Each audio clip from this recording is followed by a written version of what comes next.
SSC premier कपको खेल तालिका परिवर्तन भएको छ। साथै यसपटक एसिया कपमा पुग्नको लागि निकै कठिनपूर्ण यात्रा रहनेछ र सन्दीप लामिछानेले यसपटक लिड गर्दैछन् र उनलाई निकै चुनौतीपूर्ण बाटो चाहिँ यसपटक देखिएको छ। दर्शकमित्र नमस्कार, आजको यस भिडियोमा हामी यसै बारेमा चाहिँ कुरा गर्नेछौँ। भिडियोलाई अन्तिमसम्म हेर्दै लाइक, कमेन्ट, शेयर तथा च्यानललाई सब्स्क्राइब गर्न भने नछुटाउनुहोला। भिडियोलाई सुरु गरौँ।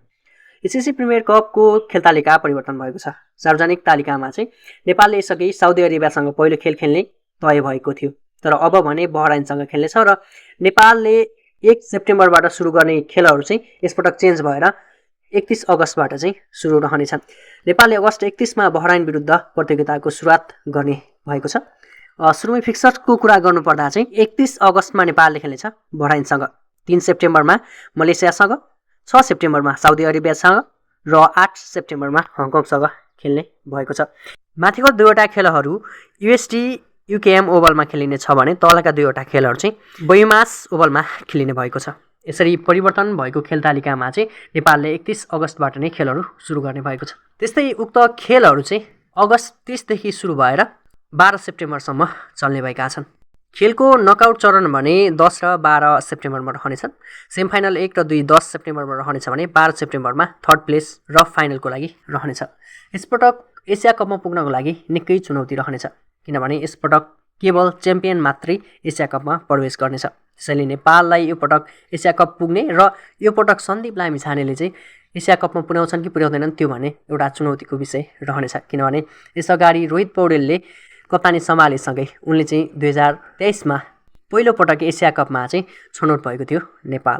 त्यसैले यो पटक अब निकै चुनौती थपिएको छ सन्दीप लामिछानेको टाउकोमा चाहिँ।